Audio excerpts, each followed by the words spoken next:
먼저 각자 관객 여러분들께 인사와 소개 부탁드립니다.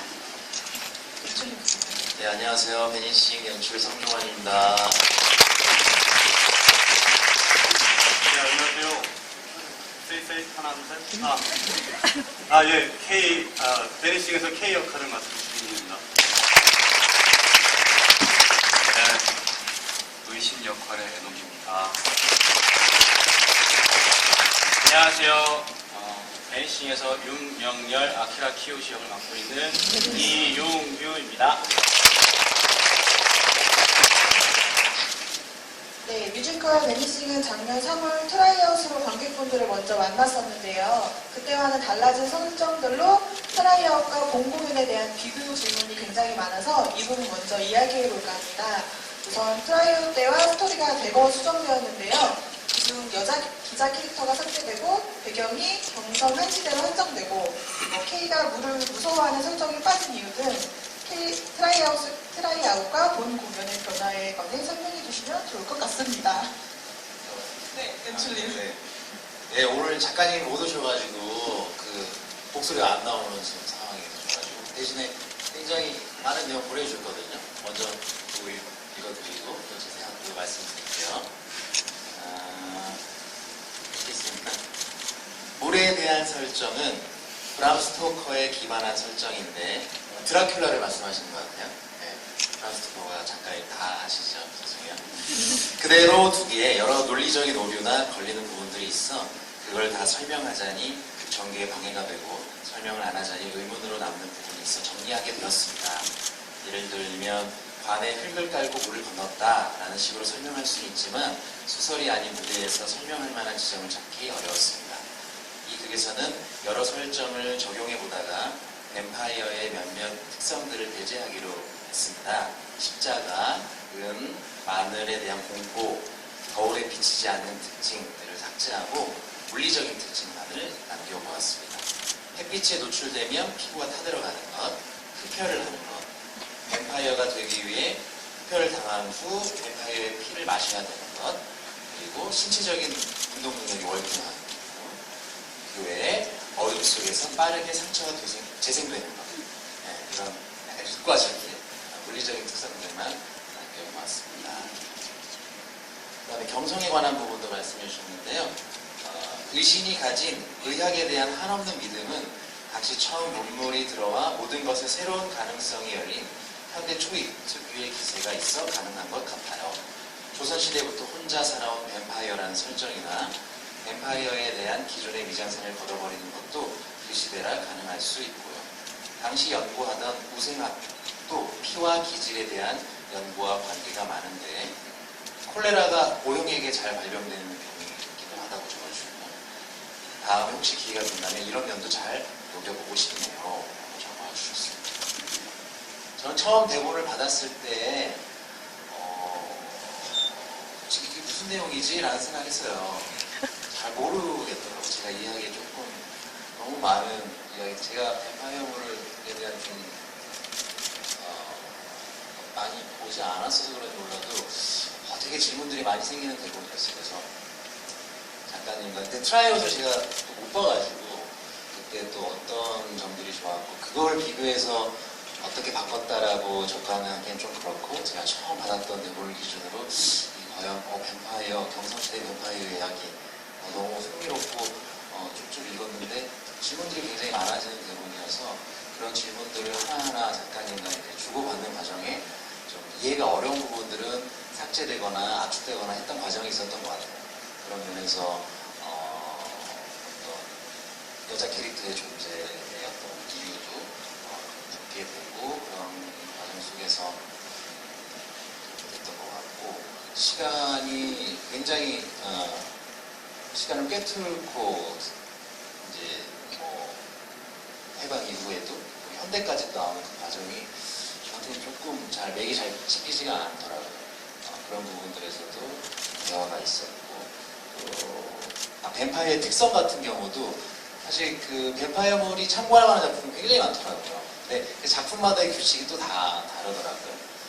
그래서 어떤 작품에서 막 날아오르기도 하고 배우들 이 이야기도 참 연습 과정에 많이 얘기했던 것 같아요. 과연 우리가 어떤 능력이 있는, 주광이 같은 경우는 막 사라지고 싶다고 그러더라고요. 이렇게, 그런 질문도 비슷하게 있어서 본인은 이렇게 사라지고, 근데 그걸 내가 무대에서 연출할 수가 없다, 주광아. 그런 이야기도 나오는데, 최대한 의신의 입장에서 뭔가 다뤄질 수 있는 어떤 유전적인 변형의 특징으로 접근을 해서, 그래서 똑같은 존재지만 약간 우리 작품 안에서 V자라는 규칙이 있죠. 그 규칙 안에서 조금 달라질 수 있는 부분들만 한정해서 표현했던 것 같아요. 그런 면에서 그 물을 무서워하는 설정으로 빠지게 되는 부분이 있습니다. 그리고 트라이아웃 때는 외로움이라는 감정을 서로 이해하는 것에 대해 중점을 두었다면 본 공연은 서로의 상황을 이해하는 것에 중점을 두고 있는 것 같다고 말씀을 하시더라고요. 그게 변화를 주게 된 가장 큰 이유는 무엇이었을까요? 다음에 배워주실 수도 있고. 네, 그럼요. 그만 하고 있는 것 같아요. 지루하진 않으신가요? 네. 먼저 작가님 답변을 읽겠습니다.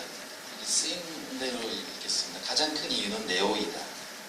사실 베니싱은 원래 뱀파이어의 장르라는 제목에 10명이 등장하는 미지와 K의 로맨스도 있고 현대병원의 의료 비리도 다룬 그때도 명년은 있었다. 바로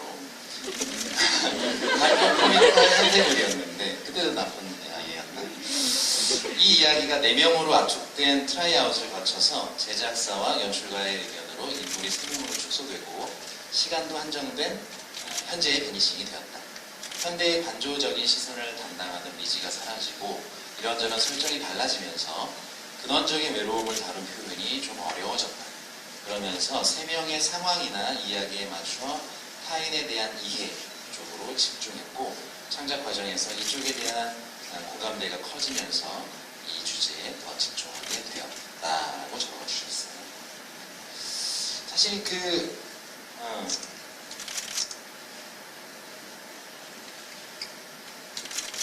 작가님 굉장히 문학적 감수성이 뛰어나시거든요. 그래서 대본을 읽으면서 그런 감수성들이 느껴졌고 이 다른 뱀파이어물에 대한 참고할 만한 작품도 있었지만 저는 이 세 인물의 이야기가 그냥 전 파수꾼이라는 영화가 떠올랐어요.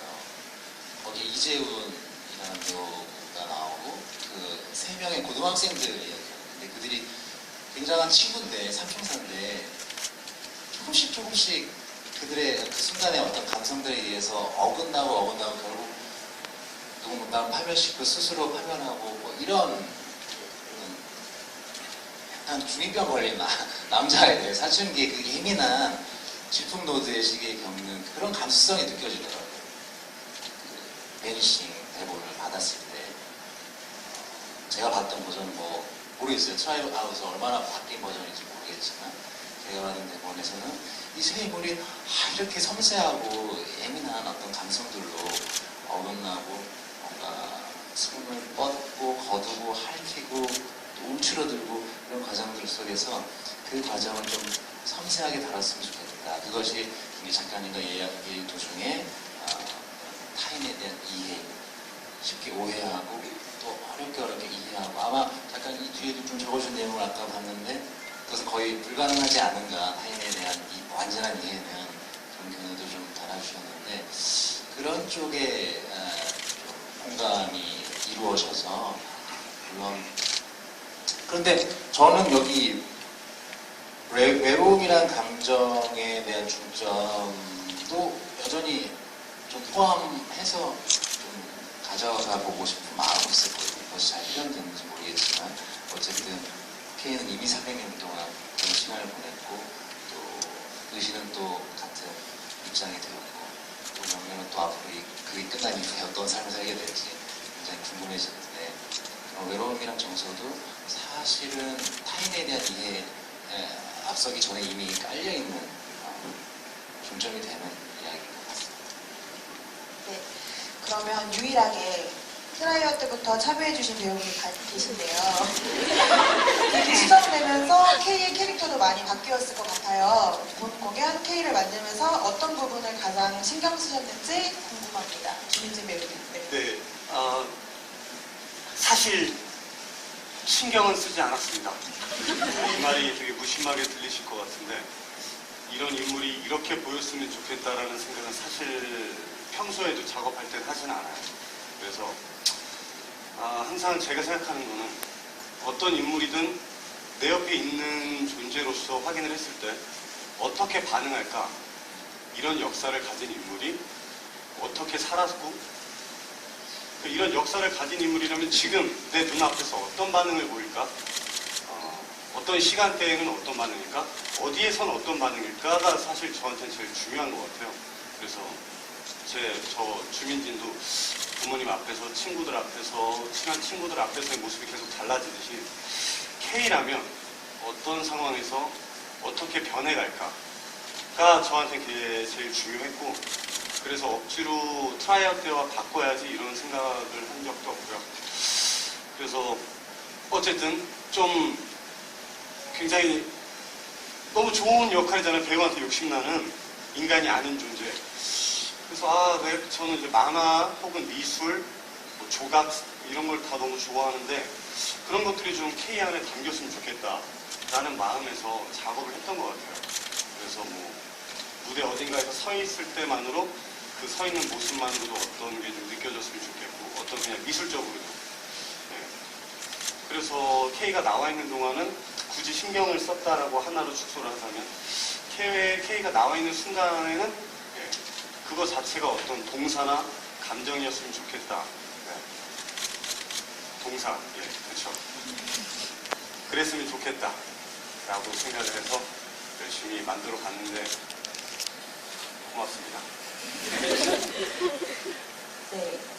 캐릭터에 관련된 질문 중에 여러분이 주민진 배우님의 K의 행동들을 보면 고양이 같다라는 의견을 주신 분들이 많아요. 그래서 정말 고양이의 행동을 참고하셨는지 아니면 뭐 다른 참고하신 동물이나 인물들이 있는지 궁금하고요. 그거는 뭐 애덕 배우님이나 용규 배우님도 다른 걸 참고하신 거 있는지 같이 궁금합니다. 네. 저는 집에 TV가 없는데 혼자 유튜브로 내셔널 지오그래피 찾아보는 걸 되게 좋아해요. 그들은 자연의 상태인 거잖아요. 인간은 교육된 상태고. 인간도 동물이라고 쳤을 때 어떤 반응들을 보일까? 예를 들어 뭐 모글리? 뭐 이런 것들을 상상해 보아도 자연 상태에서 자라났을 때 우리 교육된 태도를 만들어내는데 그들은 본능적인 살아남기 위한 어떤 태도를 만드는 거죠. 그 순간에. 주민지는 교육된 것으로 사람을 대할 때 이렇게 대해야 되라는 걸 만들어낸다면 동물적인 감각으로서 살아남기 위해서 어떤 태도를 취했을까? 그게 제일 저한테 중요했고 그래서 사실상 고양이나 이런 걸 참고한 건 아니고요. 야생 동물들을 좀 많이 봤어요. 그 자연 생태계에서 살아남으려고 그들이 어떻게 움직였을까? 어떤 반응을 보였을까? 동물들을 좀 종류별로 많이 봤던 것 같아요. 근데 비슷하더라고요. 살아남기 위해서 무언가를 선택하고 있고 그러니까 인간이랑 조금은 다른데 자기 존재 가치를 스스로 느끼기 위해서 하는 행동들이 있고 그런 것들을 좀 내셔널 지오그래피를 많이 봤습니다. 고맙습니다. 네, 용규 배우님께서는 저요? 참고하신 원래 극을 대할 때 뭔가 다른 거를 참고를 하거나 그러진 않아요. 뭔가 그런 걸 흉내낼 것 같아서. 그래서 저는 좀 상상을 많이 하는 편이에요. 머릿속에서.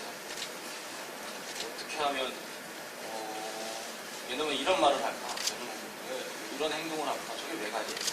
그런 걸 많이 상상하다 보면 저도 모르게 제 얼굴이나 그런 게 좀 그려지더라고요.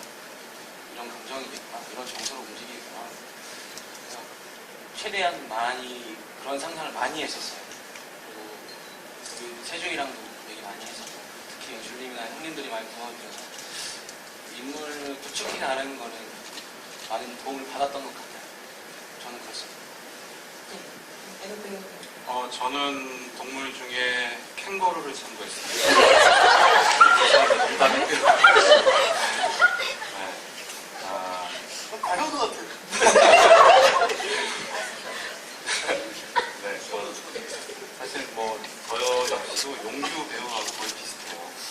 어떤 그런 흡혈귀의 목이 말라를 들을 때나 그럴 때 어떤 모습들은 상상을 통해서 더 많이 나오는 것 같아요. 이랬을 것이다.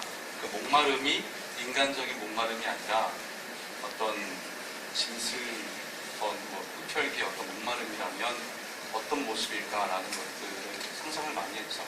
저기 벽 잡고서 이렇게 돌렸다가 뭐 이런 것들을 많이 했어요. 표정도 막 이렇게 지었다가 집에서 제가 그러고 있으니까 어머니가 뭐 하냐고 네,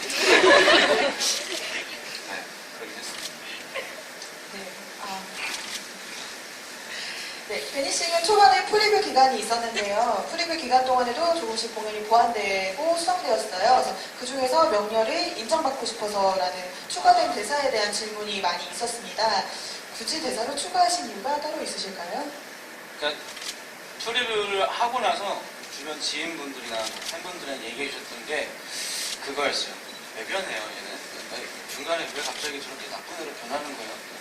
이 얘기가 너무 많아서 연출님이랑 형들이랑 이제 또 공연 와가지고 그런 연습실에서 많은 그런 고민이 있었거든요.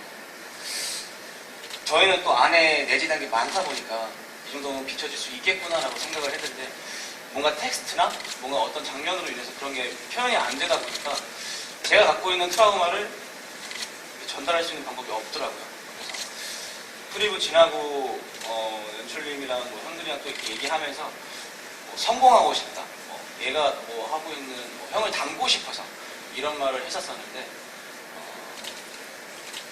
명렬이 갖고 있는 트라우마에 대한 걸 더 부각시키기 위해서는 성공하는 것보다는 의학계에서 이제 형 의신이 형한테 인정받고 싶고 그리고 사랑하는 가족들 전 사랑하지만 가족들은 절 사랑을 안 해요.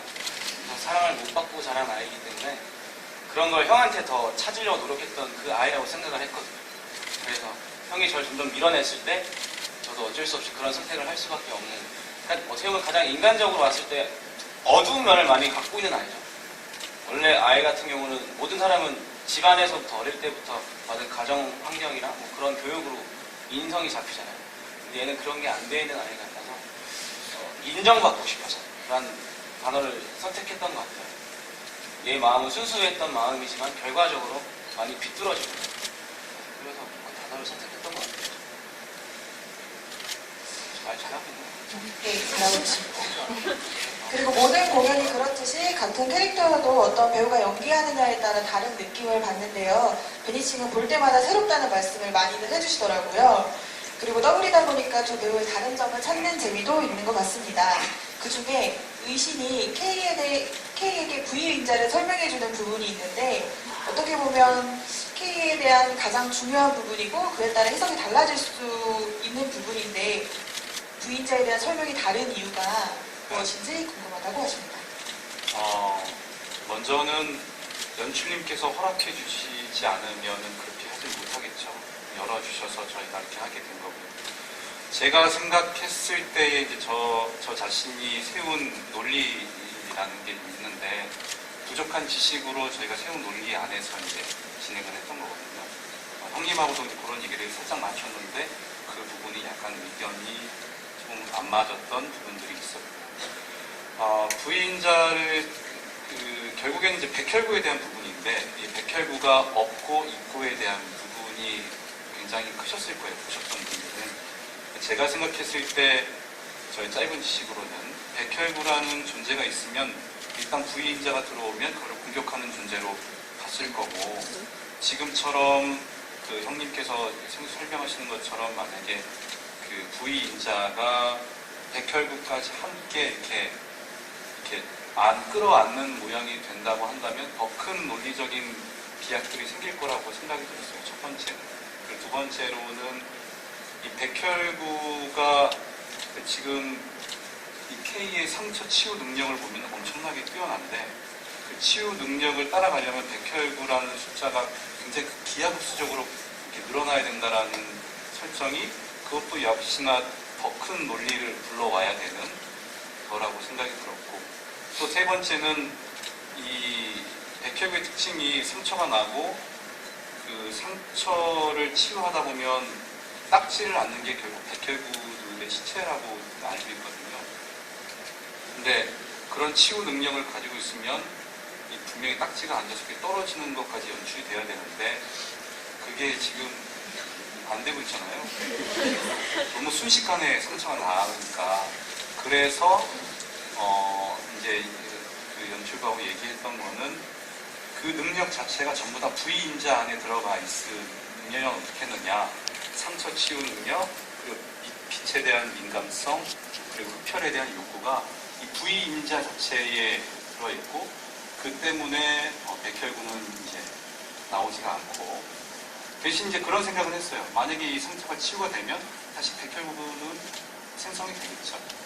그 안에서 논리를 세웠던 거였죠. 네, 형님도 다른 학회에 온 것 같으시죠? 이런 토론을 연습해서 하시는 거예요, 두 분이, 두 의신이가. 근데 또 도현이 형 말 들으면 그 말도 맞는 거 같고, 또 다 각자의 이제 이루어질 텐데, 저한테 중요했던 거는 의신이를 연기하는 두 배우가 확신 있게 자기 이론을 연기하기를, 그게 제일 중요했던 부분이어서, 사실 이 말도 맞고 저 말도 맞을 수 있을 것 같아서 본인이 확신 있게 이야기할 수 있는 그 이론을 말할 수 있게끔 조금 그렇게 다르게 방향이 나왔던 것 같습니다. 네. 그리고 K의 초자연적 능력에 대해 문의 주신 분들이 굉장히 많았는데요. K는 초자연적 능력이 있는 캐릭터인가요? 있다면 커튼을 치고 의신에게 굉장히 힘으로 제압을 하잖아요.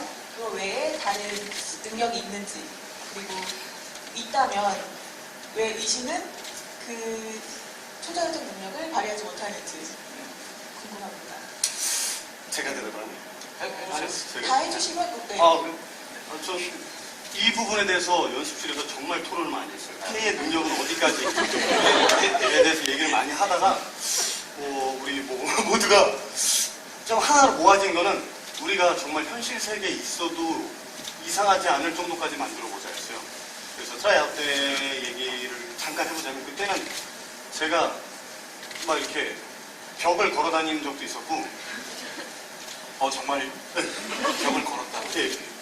근데 그거는 약간 이제 의신 책상이 있어서, 그래서 이렇게 책상을 대고 옆으로 이렇게 걸어 다녔었는데, 그러니까 이런 것도 있었고, 막 이렇게 물건을 날리는 것도 있고, 뭐 체면도 하고 막 있었는데, 재밌었는데, 이제 여기서 얘기를 하다가, 우리 좀 더 현실에 존재할 법한 걸 만들어보자 하다 보니, 그러면 커튼이 젖혀진다 이런 것들을 어떻게 설명할 수 있을까요?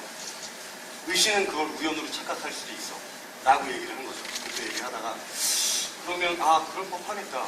근데 하필 그 순간에 K가 손이 움직였던 거고, 불이 꺼졌던 거고, 이런 얘기들을 K가 밖에서 배선을 다 잘라놓고 들어와서 얘가 이렇게 해서 꺼졌을 때. 근데 사실 저는 이게 관객분들이 더 많이 상상하셨으면 좋겠는데, 그래서 이런 얘기하는 거를 조금은 두려워요. 저도 한 명의 관객으로서 저는 제가 공연 볼 때 엄청 상상하는 거 좋아하거든요. 그래서 더 상상할 거리를 저는 연기나 텍스트나 이런 걸 좀 더 드리고 싶은데, 그래서 본론으로 돌아와서 K의 능력은 어디까지인가. 우리가 그때 마지막으로 정리했던 거는 힘이 일반 사람에 비해 굉장히 세고, 손짓으로 어떤 바람을 좀 다룰 수 있을 정도의 까지였어요. 그런데 의신이 이제 없었던 이유는 여기는 300년대 구역이 있는 뱀파이어고 저는 고작 몇 년밖에 안 돼. 그거를 아직 다루질 못, 제 안에 있는 능력이라도 아직 발휘하지 못하는 정도로 설명해 보면 어떻겠느냐라고 얘기가 됐었죠. 그렇죠. 그리고 이게 상처가 났을 때 낫고 피를 마셔야 하고 하는 정말 증상이 있더라고요. 실제로. 그래서 그런 사람들이 실제로 예전에 뱀파이어로 좀 오해를 받지 않았을까 이런 얘기를 연습에서 많이 했었는데, 그런 존재에 우리가 할 수 있는 상상과 현재에서도 있을 법한까지 가보자 해서 만들어진 게 아마 지금 K의 능력이 아닌가라는 생각을 좀 해봅니다. 네. 진짜 있을 수도 있잖아요, 뱀파이어가. 지금 시대에. K가 만약 의식이 죽지 않았다면, 죽은 상태가 나왔다면, 그러면 이제 그때는 유일하고 최초지만 계속 이렇게 전혀 감염이 되지 않겠어요. 이 자리에 또 와 있을 수도 모르죠. 나와의 종족을 이야기로 삼았다. 근데 보통 우리가 오해를 할 때 부풀려지잖아요. 예를 들어서 우리 극중 안에서도 키가 9척이래. 9척이면 정말 큰 거거든요. 그런 식으로 부풀려지는데 근데 막상 알고 나면은 딱 그 정도 대표과 그래서 참고했던 작품은 그 렛미의 그 소녀 정도의 특성이었어요. 거기에 나오는 정도 빛에 대한 민감성, 재생능력, 표현의 욕구 그리고 이제 한번 그 병원을 기어 올라가는 정도 한번 나오잖아요. 그 정도로만 우리가 그 렛미가 굉장히 리얼리티가 있는 뱀파이어잖아요. 그 정도로 우리가 우리 작품의 K의 능력을 현현시켜보자 라고 했던 부분이고 사실 어느 정도 염력 정도는 저는 굳이 뱀파이어가 아니어도 있다고 생각하거든요. 좀 나이 드신 분 유리길라라는 분 아시죠? 그런 분도 막 숟가락도 오그러뜨리고 막 그런단 말이에요. 맨 처음에 저희 그런 것도 있었어요. 그 나를만 시험 그 장면 있잖아요. 그때 저를 최면수를 이렇게 걸어가지고 그런 것도 저희가 한번 해본 적도 있어요. 그런 능력이 있을 것인가 없을 것인가. 그런 부분에 얘기를 진짜 많이 했던 것 같아요. 진짜 몇 2, 3주 동안 연습하다가 모여서 얘기하고 연습하다가 모여서 얘기하고 이런 게 되게 많았어요. 네. K는 그럼 초능력이 있는 친구인 거죠? 초라고 하기에는 좀 뭐고 능력이 좀 있다? 여러분들도 연습하면 하실 수 있어요. 네. 그러니까 저는 장풍도 쏠 수 있을 거라고 생각해요. 왜냐면 그러니까 우리가 이제 자동차도 개발 내가 부끄럽니? 아직 쏠려고 준비 중에 있어요. 자동차도 그러니까 도구의 인간이 되면서부터 인간의 약간 초능력을 잃어버린 거라고 생각하거든요. 그러니까 축지법도 사실은 실제 있었던 능력이고 장풍도 실제 능력 있었던 능력인데 이제 필요가 없잖아요. 총도 생기고 자동차도 생기고 하니까. 그러니까 우리 인간의 한계를 제한 짓지 맙시다. 네, 좋은 말씀. 그러면 명렬이 얘기를 잠깐 네. 해보겠습니다.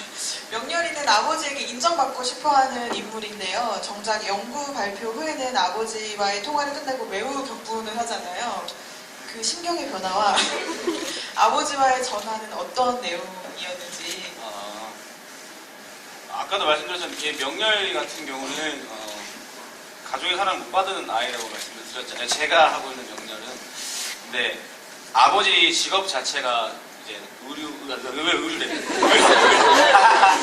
의학에 동대문 쪽에 아버지가 심표가 큰 손. 의학 종사자인데 거기 좀 디테일하게 해서 생각한 거는 제약회사 사장님이라고 생각을 했어요. 그 아이디어를 준 거는 이제 도현이 형인데 어쨌든 이 부인자를 빼내서 인류한테 이득이 되는 건 영생할 수 있다는 거잖아요. 그리고 다쳐도 다시 회복할 수 있고 이제 그런 걸 알았을 때 제가 그 음모를 발표했다면 아버지 입장에서는 더 프레스를 가했겠죠. 능력이 없던 저가 아니라 뭔가 더 있구나. 그래서 더 프레스가 있다. 그래서 전화를 하면 뭔가 저는 그런 기대감이 있었을 것 같아요. 이런 걸 내가 발표를 하면 아버지한테 인정을 받을 수 있겠지? 근데 그 안에 아버지의 마음에 제가 없는 거죠. 그 약에 대한 얘기만 하고. 그래서 더욱더 자기를 찾으려고 얘기를 했을 것 같아요. 그래서 추가했던 말들 중에도 뒤에 뭐 조수한테 얘기할 때 너도 나 무시하는 거냐고 뭐 얘기도 하고 그리고 이제 의신한테 돌아가서 얘기할 때도 내가 지금 얘기하고 있잖아. 자기에 대한 거를 세우고 싶었어요. 제 안에서. 나도 있어. 나도 살아가고 있는 사람이야. 왜 나는 뭐 없는 거야? 왜 나를 배제해? 그런 걸 좀 보여주고 싶었고 심경 변화는 어쨌든 그런 프레스를 감당하지 못하는 거죠. 그래서 아버지가 없을 때, 전화를 끊었을 때는 제가 참고 있던 걸 표출한다고 생각을 했어요. 그래서 그런 말들도 하고 이건 내 연구라는 얘기도 하고 그리고 통화 내용은 그 프레스에 대한 내용 언제 발표가 되는 거야? 너가 지금 뭘 어느 정도 연구를 하고 있는 거냐? 근데 저는 없는 거예요. 그 연구만 있기 때문에 그거에 대한 압박이 너무 심했던 것 같아요. 제가 명렬은 네, 그렇습니다. 명렬이가 진짜 슬프거든요. 얘가 정말 슬퍼요. 동정은 구하지 맙시다. 여기 마음 어디 간지 좀 알려줘. 난 명렬이한테 미움받을 용기라는 책을 꼭 선물하고 싶어. 인정 욕구에 대해서. 네, 책 선물 받으시길 근데 사실 바랍니다. 저는 이제 이 공연 올려놓고 이제 저의 좀 혹시 부족함이었겠지만 저는 되게 명렬의 시각으로 봐주길 바랬거든요. 그러니까 저는 명렬이 너무나도 잘 이해가 돼서 근데 물론 텍스트적으로 조금 그의 어떤 내면의 변화들을 좀 잘 다뤄주지 못한 부분이 있어서는 잘 다뤄지지 못한 좀 미안한 게 있는데 사실은 이 작품이 이제 K와 의신의 어떤 둘의 관계가 이해된 이야기지만 명예의 시각으로 명예의 입을 통해서 전해지는 그런 구성을 조금 기대를 했었는데 그런 면에서 저는 제가 갖고 있는 많은 성분들을 명예를 많이 넣었거든요. 그래서 그 변화가 저는 좀 이렇게 급격하다고 생각을 못했어요. 연습 과정에서. 제가 이제 좀 보편적인 인물이 아니었던 모양이에요. 네. 어쨌든 너무 슬프다고 하니까 나는 너 인정. 나도 인정해요. 형은 없으니까. 명렬이 많이 사랑해 주세요. 감사합니다. 네, 의신은 그다음 의신 질문을 넘어갈게요. 의신은 자신을 뱀파이어로 만들어버린 K가 많이 원망스러울 것 같은데 그럼에도 불구하고 백신이 완성된 후에 그 K에게 백신을 주려고 했던 이유는 뭐였을까요? 뭐 거기에 대해서 여러 가지 생각을 했었는데요. 일단은 가장 큰 거는 저 역시 그 의신 자체도 이기적인 어떤 면에서 이타적이지만 이기적인 인물이라고 생각이 들었어요. 그래서 어쨌든 1년에 벌어진 일들, 뭐 내가 K를 끌어들여서 사람들이 죽고 또 저 역시도 이제 뱀파이어가 되고 뭐 이런 과정들 자체를 그거를 인정하지 않으려면 그리고 그런 사건들에 대한 면죄부를 주려면 이 모든 것들이 일어났던 것들이 내가 실제로 귀신도 아니고 난 괴물도 아니고 난 사람이고 이건 병이고 그런 병은 고쳐야 되는 거고 이런 일들이 일어났던 것도 그 병 때문이고 그 병을 고치는 게 저 자신에게 면죄부를 주는 어떤 일이라고 생각을 했던 게 가장 컸고요. 그리고 한편으로는 이게 맞는 표현일지 모르겠지만 스톡홀름 증후군이 살짝 들어가 있을 수도 있다고 생각이 들었어요. K와의 어쩔 수 없는 동거를 통해서 그를 증오하지만 어쩔 수 없는 동거를 통해서 애착을 갖게 된 그리고 어느 순간인가는 그랬을 것 같아요. 이 의신이라는 인물이 어떻게 보면 자기중심적으로 이기적인 이 K도 연구의 대상으로 봤던 거잖아요. 사람을 연구의 대상으로 봐서 자기의 꿈을 실현시키는 게 그게 어떤 정의, 어떤 그게 인류를 위한 길이라고 생각했던 의신이가 한 뱀파이어를 만나서 오히려 증오했지만 그와 그럼 K는 뱀파이어가 된 후 원래 자리로 의신께서 돌아가려고 연구를 하잖아요. 보면서 무슨 생각이 들었을까요? 동족으로 만든 걸 후회했을까요? 아니면 그렇게라도 함께 있어서 행복하다는 생각을 했을까요? 시점이 어디죠? 시점이 의신을 뱀파이어로 만들고 난 후. 바로 그 뒤에. 만들고 난 후 계속 둘이 그 대립을 많이 하잖아요. 나는 연구를 계속 할 거야. 네네. 그럼 아마 시간이 좀 많이 흘렀을 때 같은데, 예, 그래서, 저는 어쨌든 이걸 어떤 인물로서 바라봤으니까, 주민진도 그렇더라고요. 뭐, 하루에도 생각이 뭐, 몇천 번씩 바뀌고, 아마 제가 저를 합리화시키느라 나의 존재를 인식하기 위해서 나의 거울 같은 혹은 다른 나를 인지해줄 수 있는 이런 눈이 너무 필요했기 때문에 만드는 것에 대해서는 그 순간에 너무 그게 합리화가 된 상태에서 울었죠. 근데 그 시간이 흐고 이제 의신의 태도 변화를 보아가면서 내가 이런 실수를 또 저질렀구나 라는 시간을 함께 보내면서 동시에 너무 미안한 마음과 그러면서도 이제 사람이랑 계속 비슷하게 보면 나를 합리화시키는 거죠. 그치, 그래서 같이 있으니까 좋지. 같이 있으니까 좋지. 근데 의신은 이제 다른 목표를 향해 나아가고 그때조차도 나 연구를 더 하고 싶어. 그 순간에도 머릿속에서 두 가지 생각이 계속 부딪혔을 것 같아요. 좋다, 나쁘다가 아니라 그래, 어쨌든 저 친구도 하고 싶은 게 있어. 보내줘야 돼. 근데 난 너무 외로워. 이 두 가지가 끊임없이 부딪혔을 것 같아요. 네. 인간도 그렇듯이. 그렇기 때문에 좋다, 나쁘다, 혹은 이렇다, 저렇다의 어떤 한 가지 노선이 아닌 끝없는 혼란?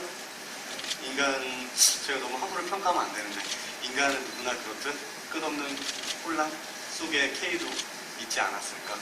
300년을 지났지만, 그럼에도 인간은 똑같은 실수를 반복해요. 그렇습니다. 네. 뱀파이어가 된 의신은 사람을 해치지 않는다고 이야기를 하는데요. 마지막에 가서 명렬을 물려는 K를 말렸음에도 본인이 명렬을 물잖아요. 네. 어릴 때부터 명렬은 의신이 가장 아낀 동생이었는데 그렇게 사람을 무는 거에 대한 거부감을 강하게 가졌던 의신이 명렬을 문 이유가 있을까요? 그냥 가장 단순하게는 그 순간을 보시면 더 좋을 것 같기도 한데, 일단 의신의 뱀파이어의 본성이 다시 그 순간 나왔다고 볼 수 있죠. 뭐 어떤 내가 또 나를 위해서 희생하는 이 K를 공격하는 명령을 보고서 그 뱀파이어의 본성이 바로 살아났으니까 그것 자체가 가장 단순한 목표가 될 수 있을 것 같고요.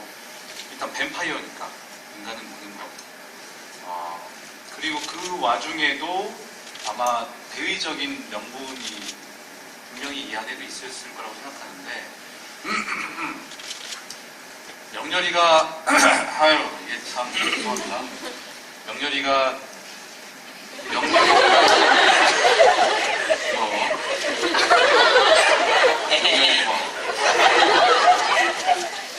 명렬이를 살려둠으로써 앞으로 벌어질 일들에 관련된 것들이 또 크겠죠. 더 많은 희생들, 더 많은 사람들이 죽어나가고 이게 큰 경인데 이것들이 퍼질 것에 대한 부분들도 염려가 있었을 것이고, 그리고 자기 존재에 대한 부정도 있었을 것이라고 생각이 들어서 그것들을 다 끝내는 어떤 한 방법으로 여기서 더 가면 안 되니까 그래서 명렬을 또 물 수 있었던 게 아닌가라는 생각도 합니다.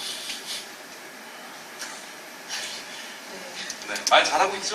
이해가 사실 저는 더 매정하게 죽여 없애기를 대신을 드렸는데, 맞아요. 근데 이제 아마 연기 직접 연기를 하시는 배우분들은 이미 이 명렬과의 애착이 제가 생각하는 그냥 바라본 것보다 훨씬 크기 때문에 훨씬 더 거기에 감정적으로 충만하게 표현이 아주 잘 해주고 계시죠. 감동받는 부분이고. 마침 지난주 JTBC 전체 관람가라는 프로그램에서 구미호 영화가 짧게 나왔어요.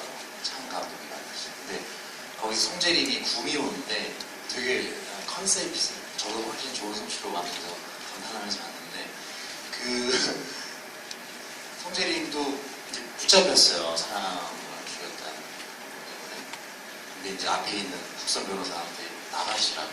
그때까지는 이제 아주 인간적인 어떤 따뜻한 감성으로 했는데 결국에는 구묘가 된 다음에 그 국선 변호사를 죽여버리고 그 본성, 본인이 갖고 있는 그 본성에 대한 아마 그 얘기가 그 작품을 또 잘 연결이 되는 것 같아서 말씀드려봤습니다.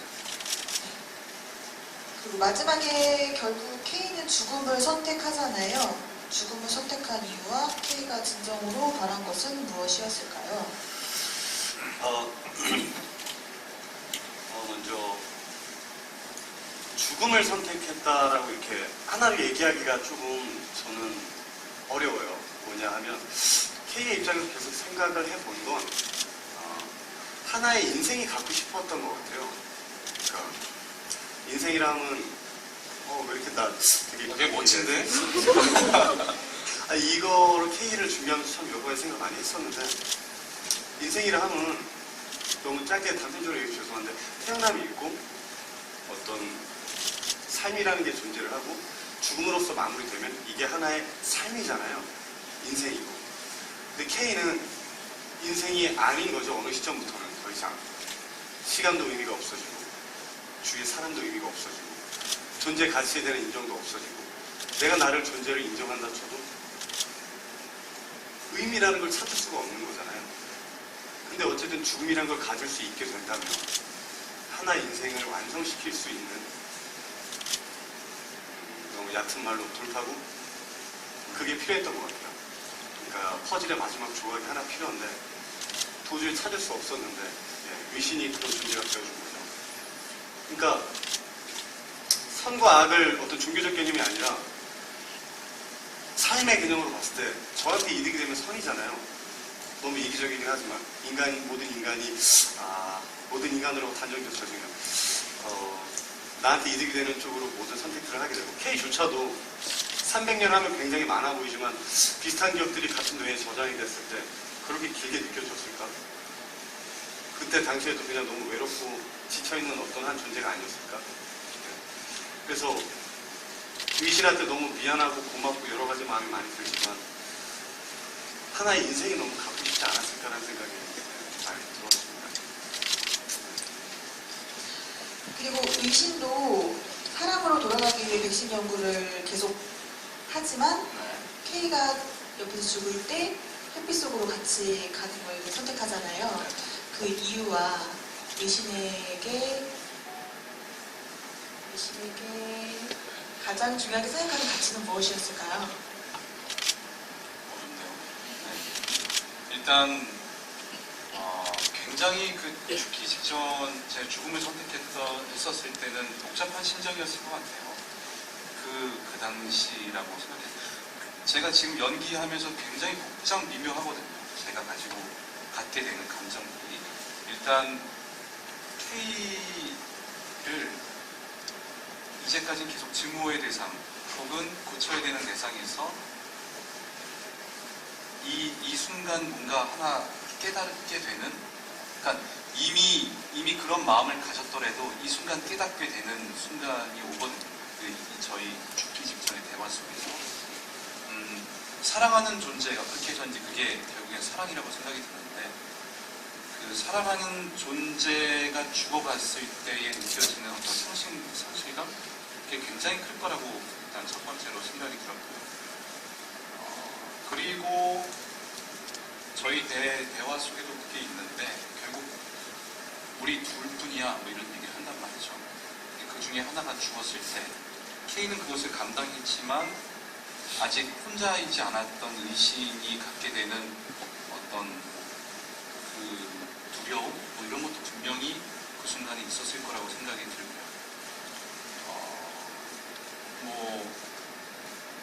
그 외에도 글쎄요. 여러 가지 다양한 어떤 두려움과 걱정이 있었을 거고 스스로에게도 뭐 그런 생각도 들었을 것 같아요. 자기를 통해서 이미 많은 사람들이 죽었잖아요. 지금 저희가 이런 대화를 하고 나와 영원히 살자 이런 얘기를 하는 와중에 있어서도 그 밑바닥에는 방금 전에 또 내가 명령을 들었고 또 내가 그 안에 사람들을 죽여왔다는 어떤 죄책감도 분명히 있었을 거라고 생각이 들거든요. 그런 복잡한 여러 가지 감정들을 통해서 선택하지 않았을까라는 생각이 듭니다. 그리고 아까 전에 의신이가 생각하는 가치, 의신이가 글쎄요, 뱀파이어가 된 이후에 대한 가치는 뭐 생각해보지 못했던 것 같은데 변해가는 과정이니까. 근데 의신이 처음에 생각했었던 거는 저는 그거라고 생각했어요. 물질적인 삶, 그러니까 정신적인 것이 아닌 물질적인 생명, 그것이 얘한테는 가장 크지 않았을까. 자기 부모의 죽음을 통해서 갖게 된 어떤 트라우마로 어떤 가장 최우선은 생명, 삶, 그것도 어떤 정신적인 더 나아간 것이 아닌 그런 물질적인 지금 살아있는 것, 생명. 그러니까 죽은 사람도 그렇게 해부할 수 있었던 게 이건 죽은 거니까. 죽은 사람을 통해서 산 사람을 살릴 수 있다라면 이런 어떤 그게 이 친구의 어떤 최고의 가치가 아니었을까라는 생각이 들어요. K와 의신이 모두 죽고 인간이 아닌 존재가 된 명렬은 그 이후에 어떻게 되었을 것 같으세요?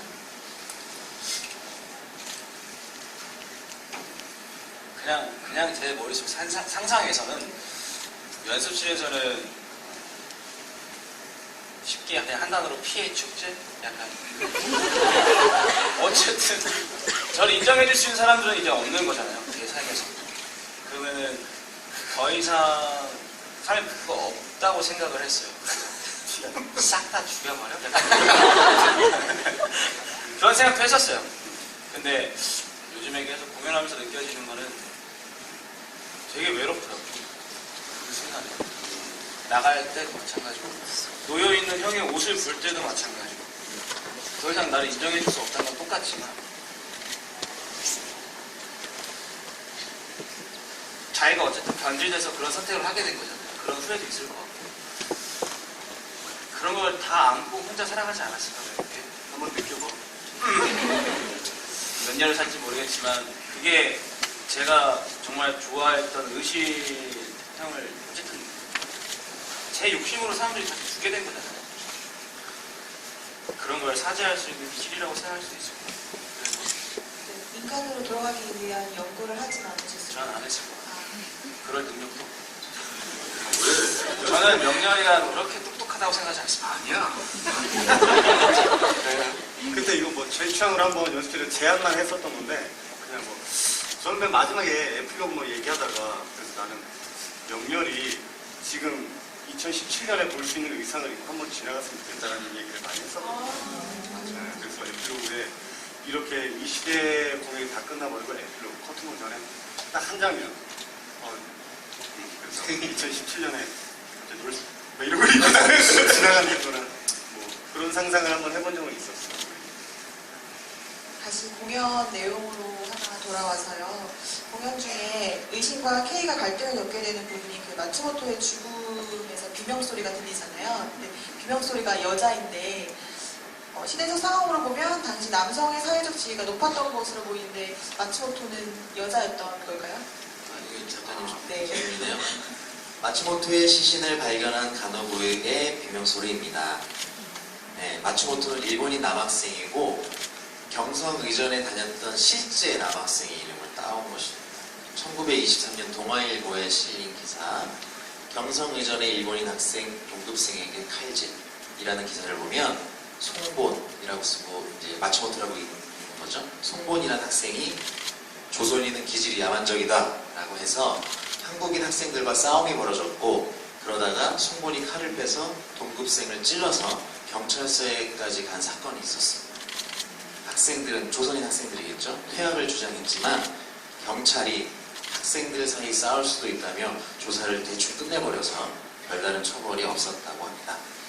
막말도 한 번 하고 칼까지 휘두른 나쁜 놈이라 여기서 죽여버렸습니다. 귀여우시죠? 네. 실제 그 목소리는 저희 음악조 감독님, 조미연 조감독님 목소리인데 아주 리얼하게 해서 저희 이번에 만든 음향 중에 가장 마음에 들어요. 그래서 할 때마다 밖에서 진짜 누가 소리 지르는 것처럼 잘 디자인된 것 같아요. 마츠모토는 남학생이고 마츠모토에 대해서 되게 궁금했었어요. 배우들이 마츠모토 한번 만나보고 싶다고. 그래서 기자는 연습실에서도 이 마츠모토의 죽음이 신에 여기 들어갔다 저기 들어갔다 굉장히 많은 과정들이 있었는데 그래서 이게 조금 더 큰 의자로 가면 앙상블을 써서 마츠모토랑 전혀 있는 교수님 쓰고 너가 마츠모토구나. 이게 대극장을 가서 배우가 오면 네. 만나고 싶다고. 실제는 남학생 마츠모토 그리고 비명소리는 가노부의 그리고 베니싱은 명렬이로 시작하고 명렬이로 끝나잖아요. 중간에 나오는 장면까지 3번 무비를 쓰고 폐가에 들어오는 장면이 있는데 그거는 의도하신 장면이신지 궁금합니다. 연출님. 저는 이제 그거를 3장면을 묶어서 생각하실 줄은 몰랐고 천둥이 치는 오프닝과 중간은 아주 동일한 상황이고요. 마지막은 이제 모든 상황이 끝난 다음에 상황인데 사실은 잘 또 연결이 되는 부분이 있긴 했는데 그것이 어떻게 뭐 전달이 될지는 잘 모르겠지만 그 셋 다 뱀파이어잖아요.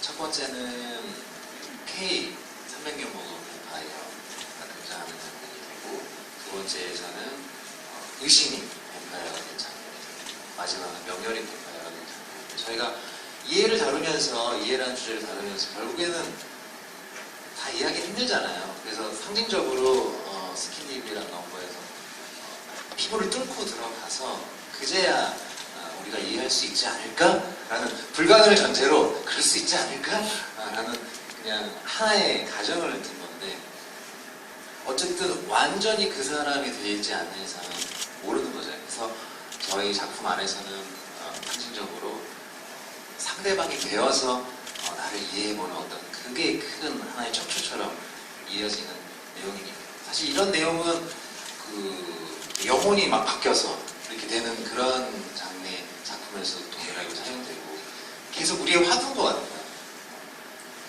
우리가 서서히 못하시죠.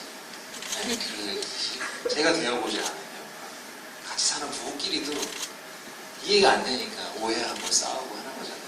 그런 면에서 아마 그 장면이 그렇게 집중했던 것 같아요. 그럼 지금까지 사전 질문을 마치고요. 현장 질문에 대해 답변을 해드리는 시간을 가지려고 하는데요. 연출님과 배우분들께서는 여기 준비되어 있는 포스트잇 판에서 질문을 한 개 정도, 한 개씩 뽑아주셔서 질문을 해주시면 좋을 것 같습니다. 네, 저 뽑아요. 네네네. 재밌는 질문들이 많이 있어요.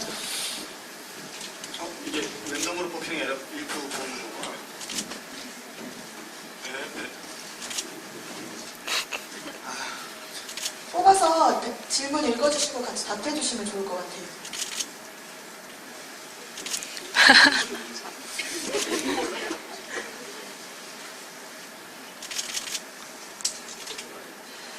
본인께 아니어도 궁금한 거나 아니면 내가 대답하고 싶다 이런 거 있으면 뽑아주시면 좋겠어요. 애독에게 팬이란?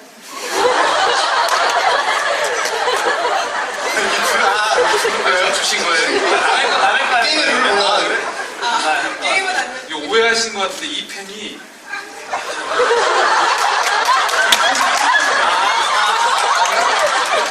그죠? 팬.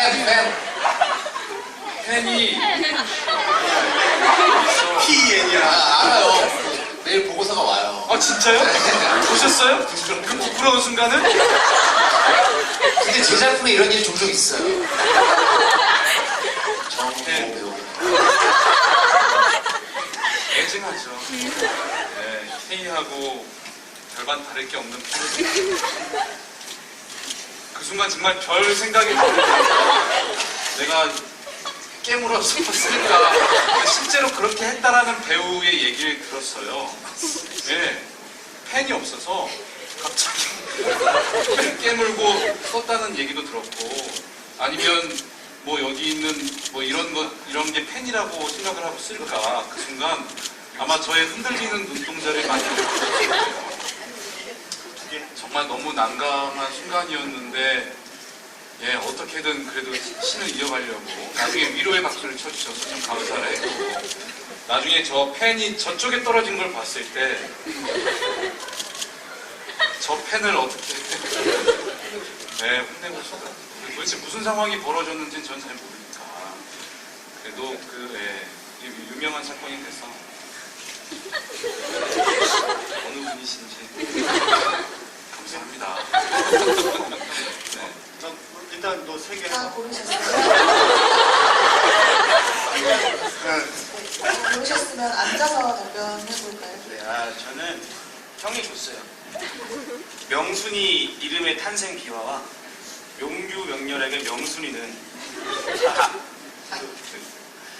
명순이 원래 얘를 명렬이라고 했었어요. 근데 이것도 원래 하려고 한 것도 아니고 공연장 와서 내가 너무 쓸쓸하게 혼자 저기 앉아 있는데 계속 앉아 있거든요. 끝날 때까지.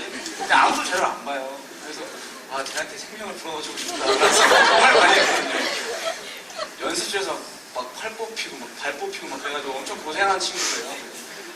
그러면은 명렬은 의심밖에 없잖아요. 주변에 친구가 없을 거라고 생각을 해요. 그리고 친구가 있어도 마음을 안 줄 것 같은데 그런 거 있잖아요. 그런 사람들은 약간 인형 갖고 노는 거 좋아하는 거예요. 그래서 약간 제 친구라고 생각을 했어요. 그래서 용규, 명렬하게 명순이는 제 친구입니다. 제 얘기를 가장 잘 들어주고요. 아마 제 얘기를 여기 계신 분들보다 가장 많이 들어주는 것 같아요. 그리고 명순이의 이름의 탄생 비화는 어쨌든 그래서 명렬이라고 이름을 줬는데 저는 몰랐어요. 저 뼈가 여자 뼈인 줄. 저 뼈가 여자 뼈래요. 그래서 그러면 명렬이라고 하면 안 되겠다. 그래서 뭐 하지? 하다가 명순이 할까? 그래서 명순이 하게 됐어요. 그래서 늘 저렇게 다리를 꼬고 항상 앉아있는 제 친구 명순이 많이 사랑해주세요. 그리고 응급수술 이후 명렬이가 경찰에게 메스를 넘겨준 이후 굳이 의신에게 도망치자고 하는 이유는 무엇인가요? 초반에는 어쨌든 그런 중간중간에 변해가는 과정이 제 안에서는 뭔가 확립이 됐었는데 그게 잘 비춰지지 않았던 것 같아요. 그래서 많이 고민하고 지금도 고민하고 있고 아마 이번 주 막고까지도 계속 고민하고 수정할 거 있으면 수정하고 할 것 같긴 한데 뭔가 자기가 생각했을 때 명렬 입장에서 처음으로 자기 의지대로 한 행동이라고 생각을 했어요. 그 메스를 건네주는 내 욕심을 채우기 위해서 항상 누군가의 욕심을 채우려고만 했던 이용만 당했던 명렬이가 그래 이제 형은 감염도 됐고 더 이상 의사를 할 수도 없고 나는 이제 그런 형을 밀어낼 수 있는 기회가 이때밖에 없을 거라는 생각이 어느 순간 들었을 것 같거든요. 왜냐면 내 욕심은 인정받는 거지만 아버지한테 인정받는 게 큰 거니까. 그래서 형을 밀어내게 되죠. 밀었어. 그리고 내려와서는 더 확실하게 형을 쫓아내는 거죠. 그래서 그때부터 약간 얘 마음의 신경 변화가 엄청 180도 확 바뀐다고 생각을 했어요. 그리고 또 하나 여지를 갖고 있는 건 그거죠. 추후에 내가 이 사람한테 내가 정말 존경했던 이 형한테 다시 돌아갔을 때 여지를 남겨줄 수 있는 방법. 모든 건 설계지만 제가 생각해놓은 설계지만 여지를 줄 수 있다는 것까지 생각할 수 있었을 것 같아요. 잔머리가 엄청 좋은 거죠. 미안해요. 거기까지 해서. 우선 저는 답변 이렇게 하겠습니다. 네, 그럼 애녹 네, 저는 그 많은 분들이 팬에 대해서 이렇게 질문을 해주셨네요. 네, 그건 아까 답변을 해드렸으니까. 마지막 실험 후 K의 환청이 들리는데 저는 가끔 널 인정해로도 들릴 때가 있고 너도 인정해로도 들릴 때가 있거든요.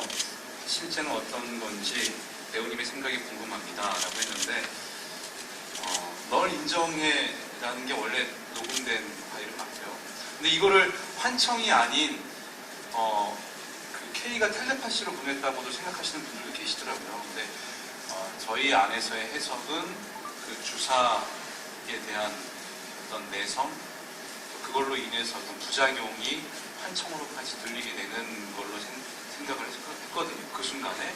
그리고 환청이라는 부분들은 결국 제 안에 제가 저에게 주는 어떤 메시지, 그 K한테 들었더라도 저 자신의 생각하는 또 다른 내가 나에게 주는 메시지라고도 생각을 그리고 이거는 서로의 역할이 탐났던 적은 없나요? 자신이 다른 역을 만난다면 어떤 모습을 보여줄지라는 질문을 해주셨는데 저는 이제 연습하면서는 K가 너무 하고 싶더라고요. 세상에 제가 열심히 한 이만큼 5분 분량 혼자 다 얘기해 놓으면 혼자 이걸로 혼자 시선을 다 가져가니까 아니 이런 꿀 같은 게 그 연기도 굉장히 내면 연기가 어려웠을 텐데 나중에 물어보니까 말하고 싶은데 말하지 못하는 부분들에 대한 어려움도 있더라고요. 근데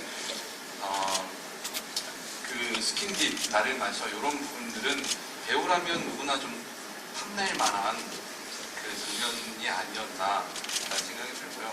명렬은 제가 생각해도 정말 어려운 역할이거든요. 그래서 이 역할은 우리 용주가 하는 게 좋은 것 같습니다. 저는 형은요? 저는 기회가 된다면 명렬을 해보고 싶습니다. 그럼 내가 뭐가 돼? 한 캥거루. 저는 명렬 같은 역할을 되게 좋아해요. 뭐, 저는 어떤 한 인물의 다양한, 그러니까 한 인물로서 달아가는 걸 그러니까 가져가는 거 너무 좋아해서 그런 걸 상상하는 것도 너무 좋아하고, 네. 알렉스였잖아.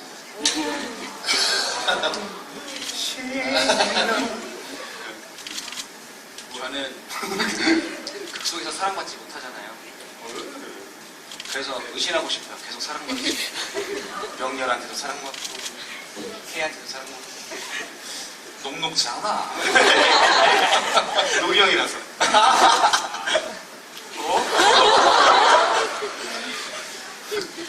저요? 네. 무대에서 연기하실 때 관객들의 표정이 잘 보이세요? 맨날 이상한 표정을 짓고 있어서 걱정이 돼요.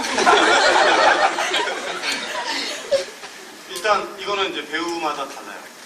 배우마다 다른데 네, 같이 일을 해보면 느낄 수 있어요. 이분께서 전문용어로 제4의 벽이라고 하죠.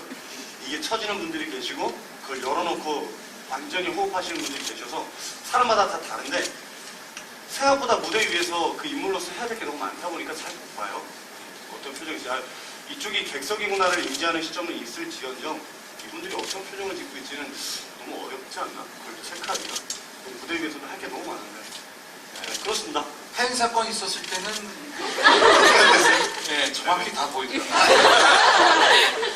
마음껏 하세요. 저는 공연 볼 때 이러고 봐요. 네, 푹 빠지면 이러고 보기 때문에. 네.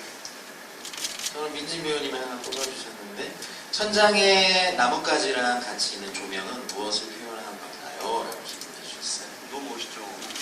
저희 이제 이 무대 전체 컨셉은 조금 이질적인 것들로 조화를 이뤄보자 했어요. 네. 인간이 만든 것들로 가득 차 있지만 또 자연의 요소들이 군데군데 박혀 있는 것들이 크게 이제 우리 작품의 주제랑 통하고 있어서 이질적인 것들이 한데 어우러져서 아름다움을 만들어낼 수 있다면 이렇게 망가지지 않았겠죠.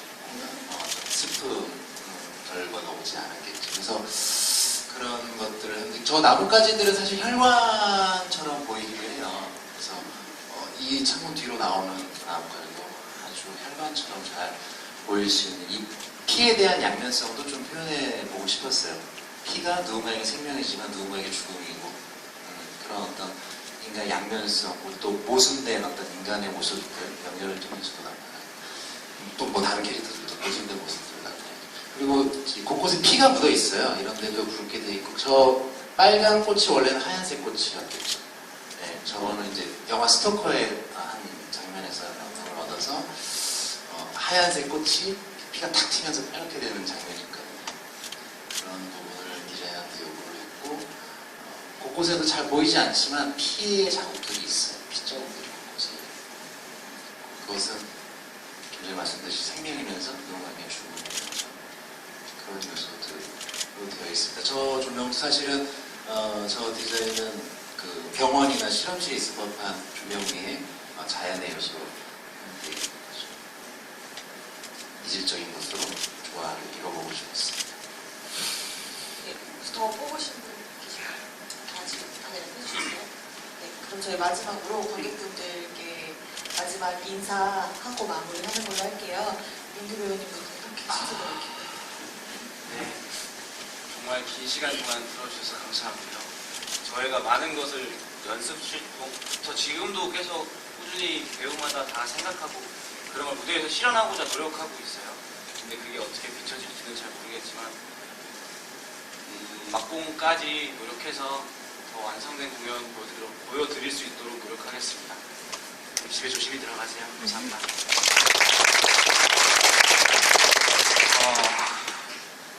저희가 처음 시작했을 때 좀 많이 힘들었거든요.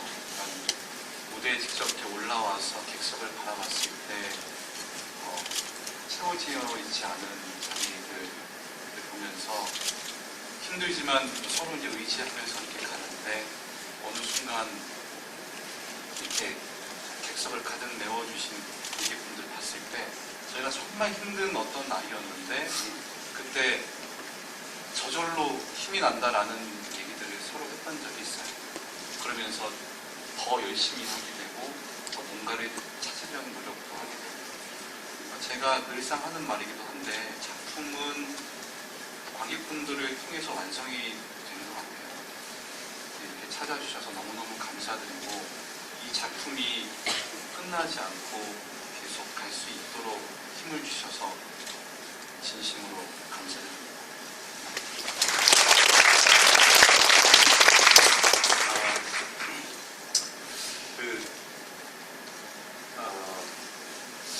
어쨌든 인생은 한 번 사는 거니까 좀 재밌게 살려고 노력을 좀 많이 하는데요. 주민진이가요. 네. 한 번이잖아요. 네. 여러분들은 여기에 와주셨고, 네. 이거는 이제 절대 바뀔 수가 없는 거예요. 2017년도에 12월 5일이죠. 5일에 이 시간에 우리가 여기 함께 있었다는 거는 도저히 우리가 바꿀 수가 없는 아주 이 순간을 다 다르게 기억하겠죠. 여기 계신 수만큼. 하지만 우리 분명히 여기 함께 있었고 그 사실에 대해서 진심으로 너무너무 감사드립니다. 네. 인생이 왔어요. 이렇게 많은 인생이. 이게 진짜 너무 대단한 거예요. 너무너무 감사드리고요. 남은 공연으로서 정말 열심히 해서 보답할게요. 네. 아플 시간도 없이 지칠 시간도 없이 여러분들 여기 와주시는 여러분들 위해서 진짜 사생활이고 뭐고 진짜 열심히 하겠습니다. 감사합니다. 공연 올려놓고 굉장히 괴로웠어요. 그간에 지금 있거든요. 사실은 거의 하루 3-4시간 밤마다 배우들과 문자 받으면서 굉장히 열심히 했는데 사실은 이제 평가가 그렇게 좋지 않아가지고 죄송스럽기도 하고 좀 슬프더라고요. 되게 많은 사람이 노력한 결과에 솜씨가 부족했나 왜 이렇게 나는 실력이 이거밖에 안 되나라는 괴로움 때문에 너무 자괴감도 들고 산에 들어가고 싶고 그러더라고요. 근데 어느 순간부터 이제 명렬의 가사 중에 있잖아요. 나는 지나쳤고 그는 마주쳤어. 그러니까 누군가는 그냥 지나쳐서 다시 안 찾아주신 분들도 계시지만 또 그분들도 당연히 그런 이유들로 인해서. 근데 여러분들 마주쳐 주셔서 손 내밀어 주시고 또 관계를 맺어주시고 함께 정말 순간이라는 단어가 굉장히 많았는데 순간들을 만들어 주시고 또 의심이를 얘기해 주시고 K를 얘기해 주시고 또 명렬이를 얘기해 주시고 그러면서 사실은 또 하나의 드라마가 만들어지는 걸 목격하면서 굉장히 감동스럽더라고요. 그러면서 또 오늘 이렇게 또 가득 메워주시는 여러분들이 사실 제가 이 작품을 준비하면서 관객들의 어떤 그 외로움과 관계에서 이해받고 싶은 이 감성을 힐링해주고 싶다라는 생각을 했는데 오히려 제가 이제 관객들의 어떤 그 열정과 그런 참여에 의해서 굉장히 힐링되는 그 순간이 됐어요. 어쨌든 제가 전에 듣기로는 또 민희 씨이 또 잘 된다면 또 관객들을 찾아갈 그런 기회가 주어질지도 모르겠고 그때가 되었을 때는 좀 더 여러분들이 더 마주치고 더 손내밀고 더 함께 나눌 수 있는 좋은 또 공연으로 되어지기를 기대하고 저도 민희 씨가 얘기했던 것처럼 더 공부하고 더 해서 더 열심히 또 만들어 보겠습니다. 감사합니다.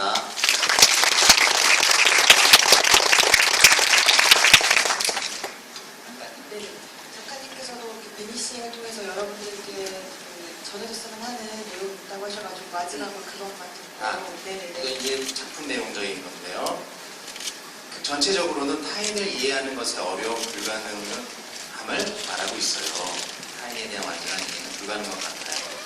그래서 소용없다가 아니라 불가능한 일이지만 그걸 향한 지향이나 노력의 순간들이 다소 삐걱대더라도 그런 순간들 자체가 의미 있고 아름답다는 것을 전하고 싶었습니다. K가 죽지 못하고 길고 지겨운 삶을 살며 기다리는 건 결국 어떤 의미 있는 순간이라고 할 수 있을 것 같아요. 의미 있는 순간은 사람마다 다르겠죠. K에게는 그것이 이해의 순간이었고 K와 의식은 분명 이해의 가능성을 지닌 순간, 충분히 아름다운 순간을 가졌다고 할 수 있을 것 같아요. 그런 면에서 극중 순간들이 비록 희덕되더라도 아름답게 표현하고 싶었고 이 모든 순간을 지켜본 명렬의 가사, 반짝이며 부서지던 순간의 조각들에 이런 생각이 담겨있는 것 같아요. 좀 다른 이야기일 수 있지만 영원한 삶을 생각하며 사람이 만일 영원을 살더라도 결국 어떤 의미 있는 순간이 없다면 허무하지 않을까 싶었습니다. 또 반대로 사람에게 행복한 한 순간이 있으면 그런 순간은 머릿속에서 영원히 남아 반복되는데 그것이 인간의 유한성을 뛰어넘는 가장 멋진 길이 아닌가 생각했습니다. 사람이 인지하는 어떤 순간의 끝없는 확장이 영원을 넘어서는 순간이 아닐까요? 그래서 둘의 죽음은 행복한 끝이 될 수 있을 것 같아요. 라고 해주셨습니다. 네, 그럼 이것으로 저희 빙신 관객과의 대화를 마치겠습니다. 김씨